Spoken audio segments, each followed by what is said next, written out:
Hi, John. Hello. Thank you so much for being here with me. I'm Daria Hoover with Keller Williams Realty East Bay, and I have a guest, John Shipstead. Would you like to introduce yourself? Sure. Yeah, my name is John, and I'm a licensed professional geologist. I've been looking at foundation and drainage, landslide, and erosion issues for about 27 years now. And I'm also been a realtor for licensed for 20 years. Sounds good. Do you still do real estate?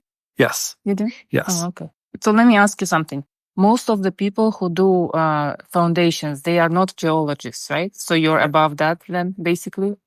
More qualified more than other people? In terms of like assessing issues with them, yeah, I've been specializing in that for that time period. Um, you know, mostly related to a real estate transaction where, the home inspector or the buyer or the seller know there's a problem there. They can see it or they feel the floors are unlevel.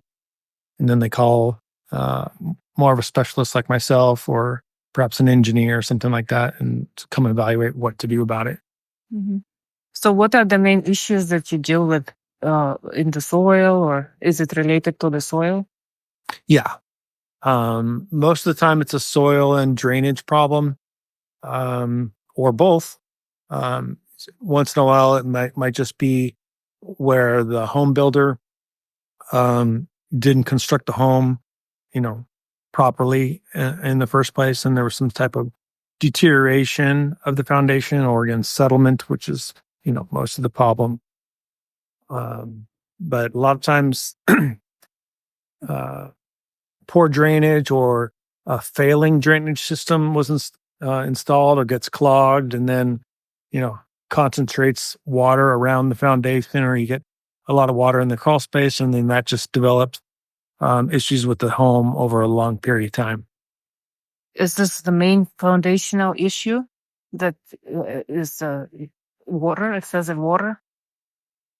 It's a combination of a water problem, and a lot of times the foundation wasn't built deep enough into the soil to withstand a settlement problem or some type of shifting. Mm-hmm. And so what do you do with it then, once you diagnose it? On the cheap end side, like the minimum cost approach is often just improving drainage. Connecting downspouts, routing that all the way out to the street, or I always tell people at least 20 to 30 feet away from the house, where people put splash blocks or some kind of rollout mechanism that, flows out when it's raining.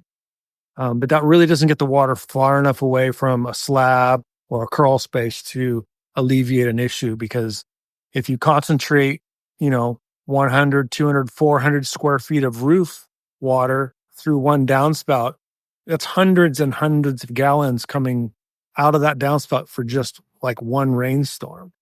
So people don't realize how much water is really being introduced into the soil, plus what rains right next to the house. See, there's another, amount of water just sitting there. Mm-hmm. And then here in Contra Costa County and even Alameda County, Solano County, there's a lot of clay soil. And then what happens is the clay soil swells up when it's wet. And when it starts drying from essentially May all the way through December, because we only have rain for 3 or 4 months generally, it dries out and it shrinks, and then it drops the foundation back down. But over time, when you have the weight of the house sitting on that soil, it doesn't always come back up to like a zero elevation. There's just the weight, pushes it down, further down into the soil. And then it can crack the foundation at that point, or even pull some framing apart if the settlement's too much. And so what do you do to fix?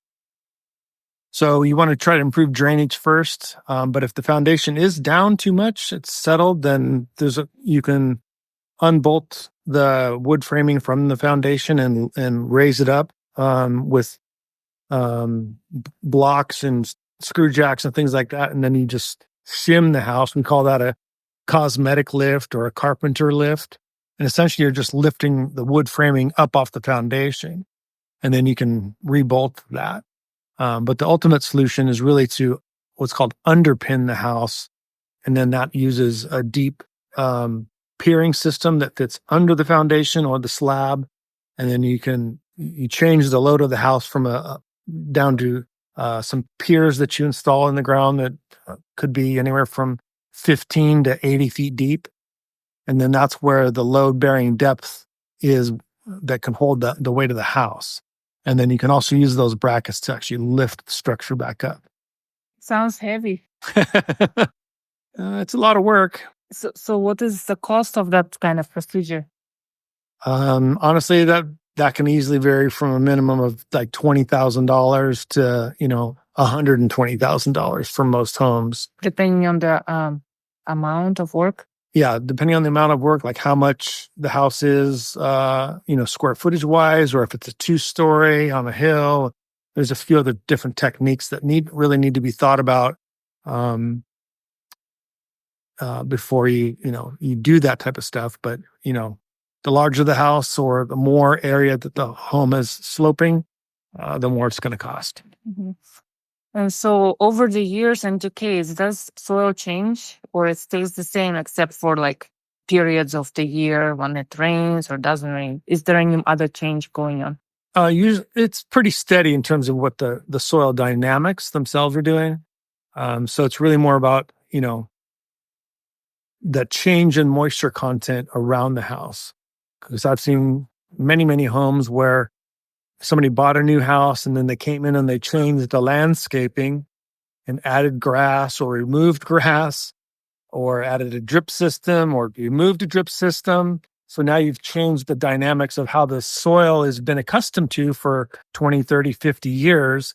And now, a lot of times, they move into a house and it's already cosmetically painted and patched and it looks fine. But then 6 months later, you start getting a change because they made a difference outside in terms of that moisture content in the clay. Mm-hmm. Okay. I'm asking that because, like, for example, if at one time the soil was considered unstable, but 50 years later, can it be different or no, or it's the same? Yeah, that's a good question too. So there are techniques to basically stabilize a hill using deep drainage techniques, like using quote unquote French drains or recompacting soil or installing a series of retaining walls, perhaps. And then there's also a bunch of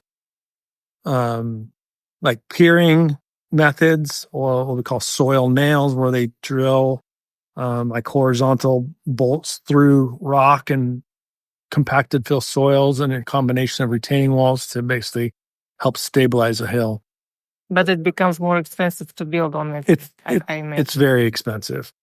Right. Almost not even worth it, right? A lot of times not worth it. But, here in the Bay Area, homes are expensive and seem to be continuing to go up and up in value. So a lot of times there's equity to do that work and it makes sense to do it. Or if there was a problem with, a landslide or some unstable hill, there are ways to actually get it stabilized and, get a house or two on there and make it worth it. All right. And so what about geotechnical study? You recommended to do it before people buy a land, for example, or after? Well, if you're going to build something there, then I always recommend doing a geotechnical study. That's where they're actually taking soil samples, reviewing reports from the United States Geological Survey, putting all that data and the soil information together, and then determining, depths of stable soil or rock. And, you got to figure out what's down there first before you just put a structure on there. So even before someone buys a lot, they should preferably do it so that they actually know what they buy. That's great if they can do it, but that's usually it's kind of costly to do a soil report. It could be anywhere from $6,000 to $9,000 to do a proper investigation. So that's not always feasible to do that. And that's where sometimes you can get a little bit more information from the natural hazard disclosure or maybe even on just knocking on people's doors that already have a structure there. And, The neighbors. yeah, sometimes they have a soil report, or, they just have connections of maybe knowing about the lots in a particular neighborhood of, why isn't something built on there yet, right? Because a lot of times the neighborhood's pretty established for the most part. And then there's certain lots that aren't built. Sometimes it's just an owner hanging on to it and they just haven't never got to it yet. But sometimes, yeah, there's vacant lots that they're not buildable. All right. Sounds good. Thank you so much for all your information and joining me for. Okay. Thank you for the interview. Thank you. Thank you for being here.